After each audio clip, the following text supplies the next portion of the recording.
എൻ്റെ പേര് രഗീഷ്. ഞാൻ കണ്ണൂർ പിണറായി സ്വദേശിയാണ്. ഞാനൊരു പാഷനേറ്റ് വൈൽഡ് ലൈഫ് ഫോട്ടോഗ്രാഫറാണ്. കഴിഞ്ഞ 7 വർഷമായിട്ട് ഈ മേഖലയിലുണ്ട്. അപ്പം ഒരുപാട് കാടുകൾ, സൗത്ത് ഇന്ത്യയിൽ തന്നെ ഒരുപാട് കാടുകൾ സന്ദർശിക്കാൻ ഭാഗ്യമുണ്ടായിട്ടുണ്ട്. അതിൽ ഒരു കാടാണ് ഈ നെല്ലിയാമ്പതി വനമേഖല. അപ്പോൾ കഴിഞ്ഞ ദിവസങ്ങളിൽ ഞാൻ അവിടേക്ക് യാത്ര ചെയ്യുകയുണ്ടായി. അപ്പോഴാണ് അപ്രതീക്ഷിതമായി ഒരു വേഴാമ്പലിൻ്റെ നെസ്റ്റ് അവിടെ കാണുന്നത്.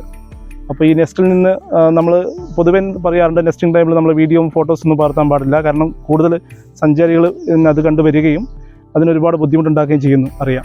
അപ്പോൾ അതുകൊണ്ട് അതിൻ്റെ വീഡിയോസൊന്നും നമ്മളധികം പകർത്തിയില്ല. നമ്മൾ പിറ്റേന്ന് റൂമിൽ പോയി, അന്ന് രാത്രി റൂമിൽ പോയി പിറ്റേന്ന് തിരിച്ചിങ്ങോട്ട് വരുന്ന ഒരു അവസ്ഥയിൽ ഒന്നുകൂടി ആ നെസ്റ്റ് സന്ദർശിക്കാനുണ്ടായത്. അപ്പോഴാണ് ആ നെസ്റ്റിൻ്റെ മുകളിൽ ഒരു പുതിയൊരു കുഞ്ഞൻ അതിഥിയെ കൂടി കാണുന്നത്.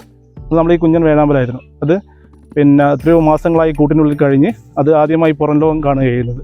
അപ്പോൾ അതിൻ്റെ മുകളിലിരുന്ന് ചുറ്റും വീക്ഷിക്കുന്നു. അതിൻ്റെ താൻ ഇനി ജീവിക്കാൻ പോകുന്ന ചുറ്റുപാടുകളൊക്കെ ആ കുഞ്ഞൻ വേഴാമ്പൽ കാണുന്നു. അപ്പോൾ അതിൻ്റെ അച്ഛനും അമ്മയും അതിൻ്റെ തൊട്ടടുത്തുള്ള മരക്കൊമ്പിൽ അതിനെ നോക്കിയിരിപ്പുണ്ടായിരുന്നു. നമ്മൾ കുറേ സമയം ഒരു 1/4 മണിക്കൂർ അടുപ്പിച്ച് നമ്മളിതിനെ വീഡിയോ സെറ്റ് ചെയ്തു. നമ്മളിതിനെ വെയിറ്റ് ചെയ്തു. ഇതിൻ്റെ ഒരു ആദ്യത്തെ ഫസ്റ്റ് ഫ്ലൈ ക്യാപ്ചർ ചെയ്യുക എന്നായിരുന്നു നമ്മുടെ ഉദ്ദേശം. അപ്പം ബൈ ഗോഡ് ലക്ക് നമുക്കത് കിട്ടി. അത് കുറച്ച് സമയങ്ങൾക്കകം അത് പറന്ന് അടുത്തുള്ളൊരു മരക്കൊമ്പിലേക്ക് പറന്നു പോവുകയുണ്ടായത്.